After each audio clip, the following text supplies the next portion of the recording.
गणेश चतुर्थी व्रत कथा।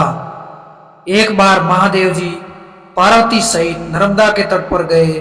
वहां एक सुंदर स्थान पर पार्वती जी ने महादेव जी के साथ चौपड़ खेलने की इच्छा व्यक्त की। तब शिव जी ने कहा, हमारी हार जीत का साक्षी कौन होगा?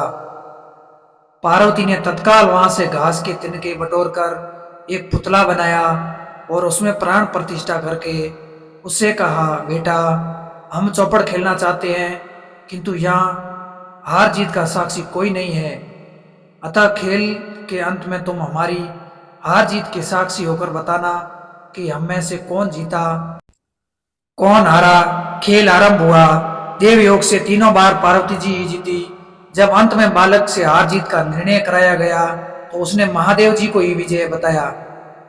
परिणाम मत पार्वती जी को क्रुद्ध होकर उसे एक गांव में लंगड़ा होने और वहां के कीचड़ में पड़ा रहकर दुख भोगने का श्राप दे दिया।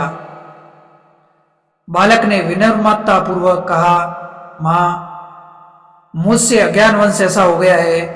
मैंने किसी कुटिलता या द्वेष के कारण ऐसा नहीं किया है। मुझे क्षमा करें तथा श्राप से मुक्ति का उपाय बताएं। तब ममता रूपी मां पार्वती जी को उस पर दया आ गई और वे बोली, यहाँ नाग कन्याएं गणेश पूजन करने आएगी। उसके उपदेश में तुम गणेश व्रत करके मुझे प्राप्त करोगे। इतना कहकर वो कैलाश पर्वत पर चली गई। एक वर्ष बाद वहां श्रावण में नाग कन्याएं गणेश पूजन के लिए आई। नाग कन्याओं ने गणेश व्रत करके उस बालक को भी व्रत की विधि बताई। तत्पश्चात बालक ने 12 दिन तक गणेश जी का व्रत किया। तब गणेश जी ने उसे दर्शन देकर कहा, मैं तुम्हारे व्रत से प्रसन्न हूं, मनोवांछित वर मांगो। बालक बोला, भगवान, मेरे पांव में इतनी शक्ति दे दो कि मैं कैलाश पर्वत पर अपने माता पिता के पास पहुंच सकूं और वे मुझे प्रसन्न होकर हो जाए। गणेश जी तथास्तु कहकर अंतर ध्यान हो गए। बालक भगवान शिव के चरणों में पहुंच गया। शिव जी ने उससे कहा, वहां तक पहुंचने के साधन के बारे में पूछा। तब बालक ने सारी कथा शिव जी को सुना दी। उधर उसी दिन से अप्रसन्न होकर पार्वती शिव जी से भी विमुख हो गई थी। तदुपरांत भगवान शंकर ने भी बालक की तरह 21 दिन पर्यटन श्री गणेश का व्रत किया, जिसके प्रभाव से पार्वती के मन में सवे ही महादेव जी से मिलने की इच्छा जागृत हुई। वे शीघ्र ही कैलाश पर्वत पर आ पहुंची।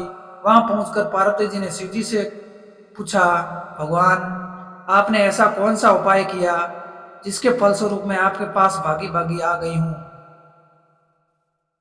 शिव जी ने गणेश व्रत का इतिहास उससे कह दिया। तब पार्वती जी ने अपने पुत्र कार्तिकेय से मिलने की इच्छा की। 21 दिन पर्यटन 21-21 की संख्या में दुर्वा, पुष्प तथा लड्डुओं से गणेश जी का पूजन किया। 21वें दिन कार्तिकेय सवे ही पार्वती जी से आ मिले। उन्होंने भी मां के मुख में इस व्रत का महात्म्य सुनकर व्रत किया। कार्तिकेय ने यही व्रत विश्वामित्री जी को बताया। विश्वामित्री जी ने व्रत करके गणेश जी के जन्म से मुक्त होकर वर्मा ऋषि होने का वर मांगा। गणेश जी ने उसकी मनोकामना पूर्ण की। ऐसे है श्री गणेश भगवान, जो आप सबकी मनोकामना पूर्ण करते हैं। धन्यवाद दोस्तों। उम्मीद करते हैं कि वीडियो आपको अच्छी लगी होगी। वीडियो अच्छी लगी तो लाइक करें, शेयर करें, सब्सक्राइब